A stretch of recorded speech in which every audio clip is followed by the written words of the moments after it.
नमस्कार। मैं हूं नारायण पटेल आपके अपने चैनल पर। आज हम यहां पर बात करेंगे विद्या ज्ञान प्रारंभिक परीक्षा 2023-24 में जो पेपर आया था, मूल पेपर हिंदी का, जिसे मैं आपको दे रहा हूं। इसके बाद आपको मैथ का मिलेगा और उसके बाद आपको रीजनिंग का पेपर मिलेगा। आप इसको देख करके अंदाजा लगा सकते हैं जितनी भी परीक्षाएं आपकी होती हैं, इन सबसे टफ परीक्षा है, चाहे वो सैनिक स्कूल की परीक्षा हो, चाहे वो आपकी नवोदय की, इससे काफ़ी कठिन। इसके जो हिंदी आती है, हिंदी में 4 जो पैराग्राफ्स आते हैं, उसमें से 3 जो रहते हैं आपके गद्यांश रहते हैं और एक पद्यांश रहता है। मतलब एक कविता रहती है और 3 आपके जो लिखित अनुच्छेद रहते हैं। लेकिन वो अनुच्छेद भी आपको काफ़ी अलग दिखाई पड़ेगा, तो उनको मैंने कहा आप मूल पेपर एक बार जरूर देख लें, जिससे आपको ये पता चल सके कि आखिर पेपर आता कैसा। तो आइए फटाफट शुरू करते हैं।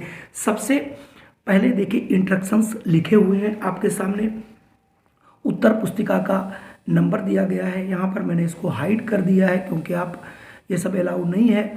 और यहाँ पर ये बच्चे का नाम लिखा हुआ है और ये अनुक्रमांक जो है मिलता है, वो मैंने यहाँ पर आपको हटा दिया है। उसके बाद आप देखेंगे ये 90 पूर्णांक इसका 90 है, यानी इसमें 90 प्रश्न आए थे। क्या क्या इसमें रहता है, ये सब इंस्ट्रक्शन यहाँ पर आपको पढ़ लेना है। और उसके बाद आपको डायरेक्ट हम हिंदी के पेपर पे ले चलते हैं, जो कि यहाँ पर तीसरा भाग होता है। अब ये देखिए, तीसरा भाग है खंड ग भाषा। पहला कहानी को पढ़ें और नीचे दिए गए प्रश्नों के उत्तर दें। अब ये धीरे धीरे आपका चलता रहेगा और आप इसे पढ़ते हुए चले जाएंगे और उसी के आधार पर आपको आंसर देना है। यहाँ पर हम आज कोई आंसर नहीं बताने वाले, आप सिर्फ इस पेपर को धीरे धीरे पढ़ते हुए चलेंगे। मैं इसे धीरे धीरे आपको आगे बढ़ाता रहूँगा, जिससे वीडियो बहुत बड़ा ना हो और आप इसे अपने मोबाइल स्क्रीन पर रोक रोक करके इनके आंसर दे सकते हैं। तो आपने यहाँ पर देखा, जो हमारा पहला अनुच्छेद है नेपोलियन के बारे में था और काफ़ी बड़ा था। उसमें से 2 प्रश्न आपको यहाँ पर दिखाई पड़ रहे होंगे। ये दोनों प्रश्नों के आपको उत्तर उपरोक्त अनुच्छेद को पढ़ करके देना है। इसके बाद भी 2 प्रश्न हैं, वो मैं आपको दिखाता हूँ। यहाँ पर अभी 4 प्रश्न और हैं, हमने 2 ही कहे थे। ये देखिए, एक ये प्रश्न है, दूसरा प्रश्न ये है और तीसरा प्रश्न आपका ये देखिए एक और आ गया, ये है, और उसके बाद ये यहाँ आ गया। कुल मिला के आपने देखा यहाँ पर 4 प्रश्न इधर हैं, 2 उधर थे, यानी पहले अनुच्छेद से 6 प्रश्न पूछे गए। हालांकि अनुच्छेद भी बहुत बड़ा था। इससे ये जज करने की कोशिश करते हैं कि आप कितनी जल्दी हिंदी को पढ़ करके समझ पा रहे हैं। गद्यांश आप देख रहे होंगे, ये एक रूस की कहानी है, जिसमें एक कस्बे की और किसी व्यक्ति की कहानी है। नाम अटपटे होंगे तो आपको उन सबको पढ़ना है, यानी वो भी जानना चाहते हैं कि आपकी हिंदी कितनी स्ट्रांग है। ये देखिए, और कोई यहाँ पर छोटे नहीं है, बहुत बड़े बड़े पैराग्राफ दिए गए हैं। जैसा कि आप नवोदय विद्यालय देखते होंगे, बहुत छोटे पैराग्राफ आते हैं जिन्हें आप पढ़ करके बहुत इजीली आंसर दे सकते हैं। लेकिन ये पैराग्राफ बहुत बड़े, देखिए एक पन्ने में आपका एक केवल पैराग्राफ ही दिया गया। इसे आप पॉज करके धीरे धीरे देखिएगा। और पहला प्रश्न आपके सामने ये है। चलिए मैं इसके आगे के भी प्रश्न दिखाता हूँ। देखिए, प्रश्न फिर आ गया है, उसके आगे देखिए फिर एक प्रश्न आया है और उसके आगे आपके सामने ये देखिए गद्यांश में कौन सा गलत है, मतलब कितना टिपिकल प्रश्न आता है। ये देखिए 80 वाला, और उसके बाद में ये देखिए और आपके घटनाओं का क्रम भी पूछ लेते हैं। मतलब आपका दिमाग कहाँ कहाँ चल सकता है, कौन कौन से प्रश्न बन सकते हैं। जिन प्रश्नों को अभी तक आपने नहीं देखा, वो सारे प्रश्न आपको यहाँ पर करने पड़ेंगे और आप अपनी पकड़ बहुत अच्छी बना सकते हैं। यहाँ पर आपको एक कविता दी गई है। अब की गद्यांश नहीं है, कविता है। आप ये मत समझिए कि पोयम नहीं आएगी। तो यहाँ पर एक ये पोयम देखिए बड़ी सी दी गई है, और जिसमें पहला स्टेंजा है, दूसरा है, तीसरा है, चौथा है, यानी कविता भी काफ़ी बड़ी आती है। और इसमें वर्ड भी थोड़ा सा बहुत सरल यूज़ नहीं होते।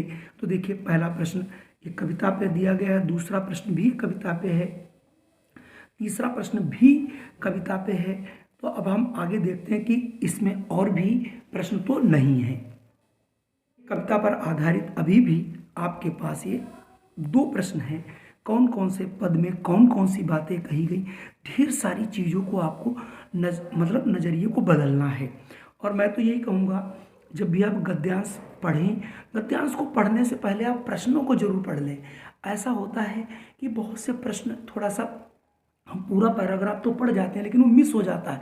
जब हम प्रश्न पहले पढ़ते हैं तो उसका उत्तर ढूंढने में मेरे हिसाब से बहुत आसानी होती है। तो आप ये भी एक काम कर सकते हैं। ये हमारा अंतिम गद्यांश है, इसको पढ़ना है। 2010 की रेल पत्रिका से कुछ रोचक बातें आपको दी गई हैं।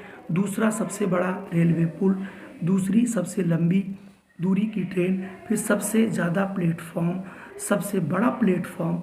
कुल मिला के इस प्रकार से देखिए, आपको भूमिगत रेल यानी पूरे रेल के बारे में यहाँ पर आपको इस पैराग्राफ को पढ़ना है। और इस पैराग्राफ को पढ़ने के बाद आपको दिए गए प्रश्नों के उत्तर देने होंगे। आप जरूर नहीं करिएगा, इनके आंसर आप भेजिएगा, और अगर आपके आंसर सही रहते हैं तो हम उन्हें जरूर देखेंगे। और देखिए अगला एक और छूटा है कि सबसे ऊंचा प्लेटफॉर्म कौन है। अब आप यहाँ पर गद्यांश में कि ट्रेन सबसे ज़्यादा स्टेशन कहाँ से गुजरती हैं, तो ये आपको देखिए उसी स्टेंजा से पढ़ करके करना था। दक्षिण भारत में ट्रेनों से रुकने का स्थान किस स्टेशन में सबसे अधिक है। तो जब आप उनको पढ़ेंगे तभी आप इनको कर पाएंगे। अगर आप इन प्रश्नों को पहले थोड़ा सा पढ़ लेंगे तब आप आंसर ढूंढेंगे तो बहुत आसानी रहेगी। तो आपने यहाँ पर ये पूरा हमने आपको पेपर दिखा दिया। ये लड़कों का पेपर था, गर्ल्स का भी पेपर एक ही आता है। लड़के और लड़कियों का केवल क्वेश्चंस इधर से उधर होते हैं। तो कुल मिला के विद्या ज्ञान की परीक्षा बहुत बच्चों आसान नहीं है। जब आप इनके भी पेपर्स और देखेंगे, जब आप मैथ्स देखेंगे, जब आप तर्क शक्ति के देखें, तो आपको अंदाज़ा लगेगा कि हमारी तैयारी कहाँ है। आप किसी के बहकावे में ना आए, आप अपने घर में जो भी बुक्स हैं आप उनसे अच्छी खासी तैयारी करें और एनसीईआरटी को अपना आधार बनाएं। और अगर कोई विगत वर्षों के प्रश्न हैं उनको आप जरूर हल करें। इनसे आपको एक अंदाज़ा मिलेगा किस प्रकार के प्रश्न आते हैं। और अगर आप हमारे चैनल पर पहली बार आए हैं तो इसे सब्सक्राइब कर लीजिए और लाइक कर दीजिए। और मैं आपको पर वीक यानी पर हफ्ता आपको कम से कम 2 से 3 मॉडल पेपर बना के आपको देते रहेंगे, जिससे आपकी तैयारी अच्छी होगी। और मैं आशा करता हूँ कि आप सभी इस परीक्षा में जल्द से जल्द फॉर्म डालें और पार्टिसिपेट करें और एक विश्व स्तरीय स्कूल में अपना प्रवेश लें और अपने करियर को आगे बढ़ाएं। जय हिंद, वंदे मातरम। फिर मिलता हूँ एक नई वीडियो के साथ।